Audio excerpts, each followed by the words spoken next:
विद्यार्थिनी या ठिकाणी आपले मनोगत व्यक्त करेल.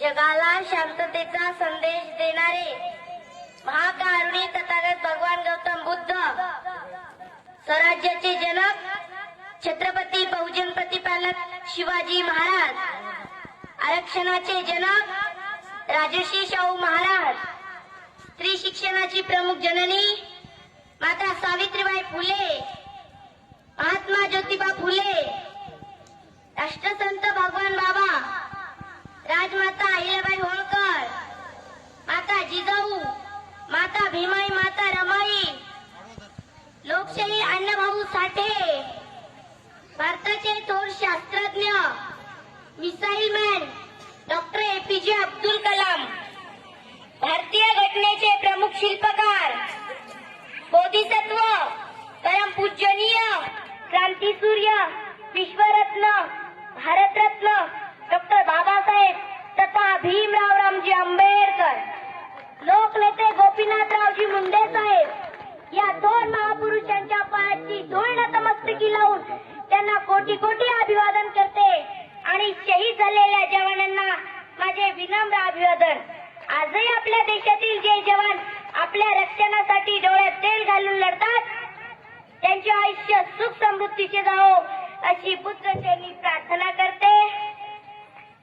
उपस्थित सर्व मान्यवर गावकरी, प्रतिष्ठित मंडळी, समस्त महिला वर्ग बचत गटातील अध्यक्ष सदस्य महिला आणि माझे बालमित्र तसेच आजच्या कार्यक्रमाचे अध्यक्ष तथा अतिथी, आज आपण सर्वजण या ठिकाणी मोठ्या उत्साहाने एकत्रित जमलात त्यासाठी सर्वांचे मनपूर्वक अभिनंदन करते.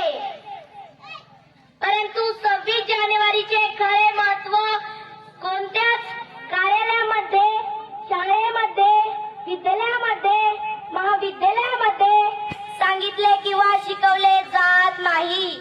फक्त सांस्कृतिक कार्यक्रम ठेवून मनोरंजन केले जाते. ही एक खेदनाजनक बाब आहे. हे सर्व शिक्षक कर्मचाऱ्यांना मान्य करावे लागेल. मी आज तुम्हाला 26 जानेवारीचे खरे महत्व सांगत आहे ते तुम्ही सर्वांनी शांतपणे ऐकावे अशी नम्रतेची विनंती करते.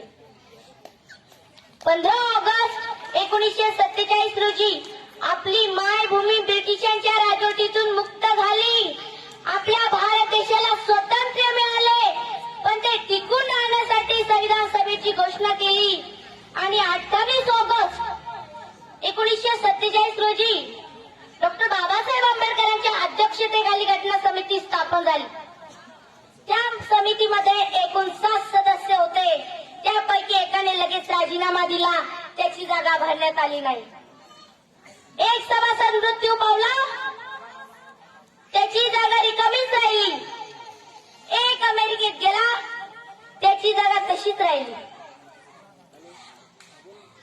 एक सदस्य संस्थानिका संबंधाच्या कामात गुंतले असल्यामुळे ते असून सुद्धा नसल्यासारखेच होते आणि 2 सभासद दिल्लीहून दूर असल्यामुळे व त्यांची प्रकृती बरी राहत नसल्यामुळे तेही घटनेच्या कामात उपस्थित राहत नसत.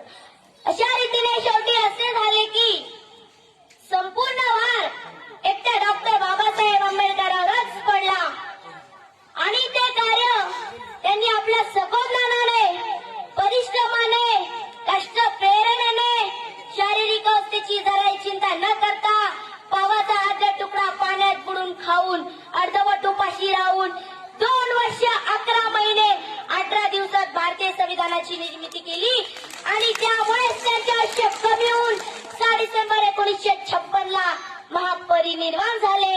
हा इतिहास सर्वांना माहीत असणे गरजेचे आहे. बहुजनांचा तो तलवार होऊन गेला, अन्यायाविरुद्ध प्रहार होऊन गेला. होता तो एक गरीबाच, पण या जगाचा कोहिनूर होऊन गेला. जग खूप प्रेरित होते त्याला, पण तोच या जगाला घडून गेला. आणि या मूर्खांना अजून कळत कसं नाही, वर्गाच्या बाहेर बसून सुद्धा तो या भारतातच संविधान लिहून गेला. तो या भारतातच संविधान लिहून गेला. स्वातंत्र्यपूर्वी भारतात राजा राणीच्या पोटातून जन्म घेत असे, परंतु डॉक्टर बाबासाहेब आंबेडकरांनी देशातील प्रत्येक व्यक्तीला मत देण्याचा अधिकार देऊन त्या मताच्या आधारेच प्रजेची सत्ता निर्माण केली. म्हणजे प्रजासत्ताक दिनापासून राजा मताच्या पेटीतून निघतो एवढ्या मोठ्या परिवर्तनाच्या झटक्याची 26 जानेवारीच्या दिवशी जय घोष करीत नाही, ही एक खेदनाजनक बाब आहे. हे सांगण्यास काही हरकत नाही. मोजू तरी कशी उंची तुझ्या कर्तृत्वाची, तू जगाला शिकवली व्याख्या माणुसकीची. तू देवही नव्हता, तू देवदूतही नव्हता, तू माणसातल्या माणुसकीची पूजा करणारा खरा महामानव होता, खरा महामानव होता. स्वतंत्र भारताचे पहिले कायदे मंत्री डॉक्टर बाबासाहेब आंबेडकर यांनी 1947 पासून सतत 4 वर्ष 1 महिना 26 दिवस अविरत कष्ट करून हिंदू कोड बिल तयार केले होते. त्या कोड बिल मध्ये वेगवेगळ्या घटकांशी निगडीत कायद्याचे कालमत रूपांतर करू पाहणारे 7 घटक होते. म्हणजे हिंदू कोड बिल मध्ये स्त्रियांना संपत्तीमध्ये समान वाटा, एक विवाह पद्धतीला कायदेशीर मान्यता आणि सर्व कायदेशीर बाबीमध्ये समान संधीची तरतूद केली होती. ते कोड बिल 24 फेब्रुवारी 1949 रोजी डॉक्टर बाबासाहेब आंबेडकरांनी संसदेत मांडले होते.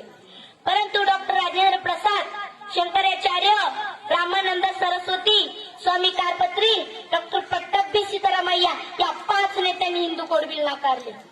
27 सप्टेंबर 1951 साली स्वतंत्र भारताच्या नेहरूंच्या नेतृत्वातील मंत्रिमंडळातून महिलांच्या हक्कासाठी असलेले हिंदू कोड बिल पास न झाल्यामुळे डॉक्टर बाबासाहेब आंबेडकर यांनी कायदेमंत्री पदावर लाथ मारली आणि राजीनामा दिला होता.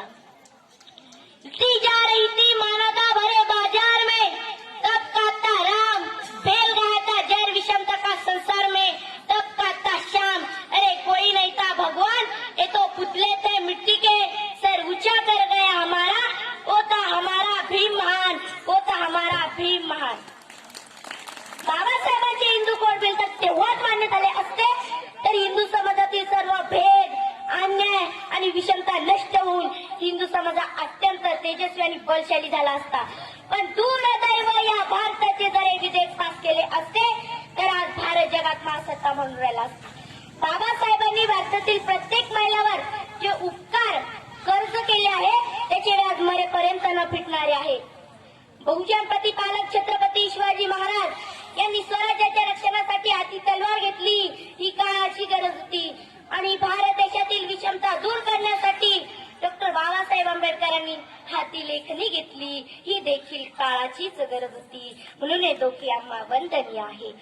तलवार की वार से कट-कट के गिरते गए दुश्मन, तो कलम की मार से घुट-घुट के मर गए दुश्मन. शिवा ने शमशेर उठा के सारे जालिमों को मार दिया, तो कलम चलाकर मेरे दीवाने, तो कलम चलाकर मेरे दीवाने, सारे जुलूम को ही मिटा दिया, सारे जुलूम को ही मिटा दिया. भारतीय संविधानामध्ये प्रत्येक नागरिकास समतेचा अधिकार, स्वातंत्र्याचा अधिकार, धार्मिक स्वातंत्र्य, शिक्षण, संस्कृती जपण्याचा अधिकार, संपत्तीचा अधिकार, संविधानिक उपचाराचा अधिकार असे मूलभूत अधिकार समाविष्ट करण्यात आले आहेत. हे अधिकार कोणत्या एका जाती धर्माकरिता नाही. मग संविधानाचं कवर का करतात? संविधान निर्मात्याचे पुतळे का फोडले जातात? जिनके बाप दादाओं में संविधान लिखने की औकात नहीं थी, आज उनकी नाजायज औलादी संविधान का विरोध कर रही है. 12 ऑगस्ट 2018 रोजी दिल्ली जंतर मंतर येथे पोलिसांच्या डोळ्यासमोर भारतीय राज्यघटना झाली आणि घटनाकाराला शिवीगाळ करून त्याच्या प्रतिमेची विटंबना केली. संविधान मुर्दाबाद, मनुस्मृती जिंदाबाद, संविधान मुर्दाबाद, मनुस्मृती जिंदाबाद अशा घोषणा देत त्यांनी वाईट कृत्य केले. भारतीय संविधान जाळणाऱ्या देशद्रोही मूर्खांना मी सांगू इच्छिते, फक्त संविधान जाळून चालणार नाही, संविधानासोबत आम्हालाही जावं लागेल, नाहीतर आम्ही तुम्हाला जायल्याशिवाय स्वस्त बसणार नाही. जय भीम, जय शिवराय, जय संविधान.